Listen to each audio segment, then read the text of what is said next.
back pain is inevitable for many of us as we age. Arthritic back pain is pain that's worse when you bend, twist, or extend your back.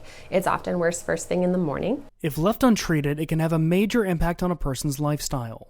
Low back pain can affect every aspect of your life, like your daily functional activities, walking, bending, twisting, getting groceries in and out of the car. Pain management physicians like Dr. Brennick focus on restoring patients' function without surgery. It's important to seek treatment because as we get older, we're able to do less and less. And our goal at pain management is to help you do more and more. We want you to be able to do all the things that bring you joy. The team will create an individualized treatment plan to relieve discomfort, restore mobility, and enhance quality of life.